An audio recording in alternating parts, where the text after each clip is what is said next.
Hello po, magandang gabi po sa inyo dito sa aming bayan, sa aming lugar. Gabi na po at alam ko diyan sa Pilipinas, mag-uumaga na rin, no? So gusto ko lang pong i-share yung listening time namin kanina habang kami po ay nag-pray at that was March 12, 2021. So kanina po nung kami po ay nagkaroon ng exhortation, pinakita po sa amin ng Lord yung 2 Corinthians chapter 12 verse 9. At ang sabi nga doon, "My grace is sufficient for you, for my power is made perfect in weakness. Therefore, I will boast all the more gladly about my weakness so that Christ's power may rest in me." So ang ano po dito ay si Apostle Paul kung saan siya po ay nakaranas ng maraming sufferings. Amen po. At dahil sa paghahayag po ng salita ng Diyos, ay na-persecute po siya ng mga tao. Pero ang sabi ng Panginoon sa kanya, "My grace is sufficient for you." At kumbaga, ah, ang kalakasan na nagmumula sa Diyos lamang ang taglay-taglay niya. Kaya napagtagumpayan niya lahat ng mga hindrances, sufferings, persecutions na nangyari sa buhay niya. And alam po natin na si Apostle Paul ay talaga pong napakasipag na disipulo ng Diyos. Although hindi niya nakasama ang ating Panginoon nung time na nandito pa sa lupa, pero nung makilala po niya ang ating Lord ay siya po ay totally naging very bold sa preach po ng gospel. So yun po ang tinuturo sa atin ng Panginoon na katulad po ni Apostle Paul, tayo din po ay maging masigasig sa pagsashare ng gospel na sa mga panahon ngayon po talaga sinasabi nga po ng Panginoon na malapit na po siyang dumating. At actually gusto ko lang po i-share sa inyo yung aking dream. Kahapon po, mga hapon ata yun, nung ako po ay nag-siesta, nakatulog po ako. At doon po sa aking dream ay nasa isang bahay po ako na malaki at may kasama po ako mga kapatiran. Dito po sa lugar sa Middle East at biglang may tumawag po sa bahay na parating po ang hari. So hindi ko alam kung sinong hari yun, hari ba ng Saudi Arabia, dito ba sa Middle East, or ang Lord Jesus mismo ang hari. So that time po ay sinabihan ko yung mga kasama ko na parating ang hari kaya kailangan maganda tayo. So nakita ko yung aming bahay na tinutuluyan, napakagulo po. At makita mo yung sala namin, punong-puno pa ng mga walis tambo, nagkalat ang mga damit. Kumbaga, hindi ko po alam kung anong nangyari pero sobra pong gulo ng bahay, ano. And then yung mga kapatid, talagang hindi sila nakapag-ready kung ano lang yung suot nila that time. Pero napansin ko po, ako po ay naka-blazer. Kumbaga, formal po yung damit ko na suot. So, ganun po ang nangyari hanggang sa nakita ko na lang, dumating yung escort ng hari pero hindi ko po nakita yung hari. Yung mga escort po niya ay nakaputi. So, naisip ko lang po at after that, may mga kapatid ako doon na kinausap at yun pala, chinek ko kung ready ba yung mga dapat na iserve sa hari, katulad nung iinumin niya, yung juice, parang ganon. So, talagang nagmamadali kami, maganda. So, nakita ko po dito na may mensahe po sa atin ng Panginoon na kailangan po maging ready po tayo sa pagdating niya. Dahil anytime po ay pwede na pong dumating ang Panginoon. At yun po ang lagi niyang sinasabi kapag kami po ay nagli-listen. Sabi po niya, I am coming soon. At kahapon nga po, nung kami po ay nag-attend ng midnight prayer intercessory, nagkaroon din po ng visitation ang banal na Espiritu ng Diyos. Napuspos po kami, glory to God, ng apoy na nagmumula sa banal na Espiritu. Talaga pong grabe po yung naranasan namin. So, sobrang inapoyan po kami ng Panginoon kagabi. So, kasama ang ibang mga intercessors dito sa midnight sa Pilipinas at yung ibang intercessors din dito sa Gitnang Silangan. So, ang nakita ko po dito, nire-ready na po talaga tayo ng Panginoon na anytime na darating siya. Kailangan po nating maging handa.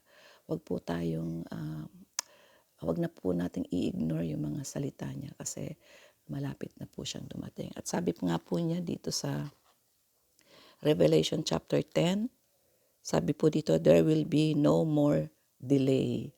So whether we are ready or not, whether His church is ready or not, He is coming. So ito po yung paghandaan po natin na anytime kailangan po ready tayo. Maging maayos po yung ating mga puso. Alisin po natin kung ano man ang meron dyan, bitterness or anything that will hinder us from going to God. At syempre po, gusto ng Panginoon na tayo po ay pure vessel, sisidlan na gagamitin niya para mag-share ng Word of God habang tayo po ay naririto sa lupa. Ano po? So, gusto ko lang pong i-share kanina. Ito po ang nalisan namin. So, sabi ng Panginoon, sabi ko sa Panginoon, aming Ama, salamat po sa mensaheng ibinigay mo sa amin. At tulad po ni Apostle Paul, bigyan mo po kami ng katatagan ng loob, mapagtagumpayan lahat ng mga pagsubok, problemang aming mararanasan sa pagsunod sa iyo, aming Diyos.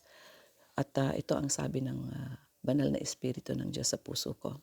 Mga anak, alam kong makakaranas kayo ng mga pag-uusig sa inyong pagsunod sa akin. Kaya ako na inyong Ama ang magkakaloob sa inyo ng kalakasan, espiritual, maging physical upang malampasan at mapagtagumpayan nyo ang lahat ng pagsubok sa inyo na inyong mararanasan. So ito po sabi niya, patuloy ninyong ipanalangin ang China pagkat seryoso sila sa plano nila na sakupin ang inyong bansa. Ipanalangin ninyo na ang inyong gobyerno ay maging matatag sa pagtayo sa tama na hindi mangyari ang nais nila na kunan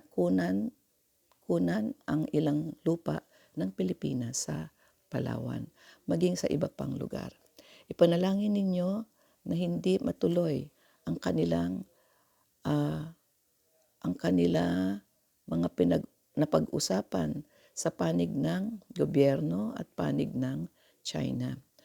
I-expose ko sa taong bayan kung sino ang nasa likod ng pakikipag-ugnayan sa bansang China. Kaya sila nakapasok na sa Pilipinas. Unti-unti nilang hinahawakan ang inyong bansa. At dahil sa mga loans, projects, at mga vaccines na binigay nila, ay ito ang nagiging dahilan nila para hawakan ang inyong bansang Pilipinas. Wasakin ninyo sa panalangin ang mga nangyayari sa inyong bansa, pagkat ito ay isang senyales na ang inyong bansa ay posibleng makuha ng ibang dayuhan tulad ng China. Kung hindi ninyo ito ipaglalaban, kaya huwag kayong tumigil sa pananalangin, mga anak. Tapos, ito naman po ang sinabi ng Panginoon tungkol sa mga kalamidad. Ang mga kalamidad sa inyong bansa at sa iba't ibang lugar sa buong mundo ay makakaranas ng malawakang distraction. Ipaparanas ko ang bagsik ng aking kamay para magsisi at tumawag sa akin ang mga tao. Ayoko na patuloy silang namumuhay sa kasalanan dahil malapit na akong dumating. Magpakatatag kayo, mga anak, at maging handa sa mga parating pang mga delubyo sa inyong bansa at sa buong mundo. Gagamitin ko ang mga ordinaryong tao para magpagaling at maghayag ng aking mga salita. Ako ay inyong makapangyarihang Diyos na patuloy na gagawa ng mga kamangha-manghang mga gawa. Ipanalangin ninyo ito sinabi siya tungkol sa barko. Panalangin ninyo ang barko sa karagatan na sila ay maging ligtas sa mga parating na tsunami. Manalangin at huwag kayong hihinto, mga anak. Malapit nang maranasan ang taggutom, pagkat ang ilang mga bansa ay nakakaranas na ng economic problems. Ipanalangin ninyo na ang mga rice fields na patuloy magtanim ang mga magsasaka upang may pagkain ang mga tao sa iba't ibang bansa. At binigay ng Panginoon yung 1 Chronicles chapter 28 verse 20. Sabi niya, David also said to Solomon, his son, "Be strong and courageous and do the work. Do not be afraid or discouraged, for the Lord your God, my God, is with you. He will not fail you or forsake you until all the work for the service of the temple of the Lord is finished." Ayan po. So, ayan po yung aking narinig kanina nung kami po ay nananalangin at nag-i-intercede. So, isipin po natin na talagang ang ating Panginoon, nire-reveal niya ang mga ito para atin po itong itaas sa panalangin.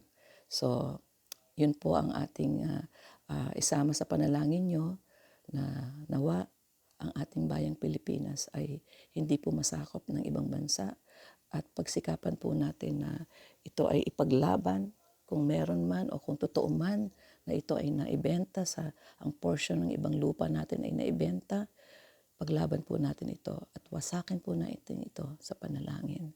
So, magandang gabi po sa inyong lahat at sa mga susunod pong araw ay isi-share ko rin po sa inyo ang mga narinig namin mula po nang kami ay mag-umpisa ng prayer and fasting. So, may God bless us all. To God be the glory. Amen.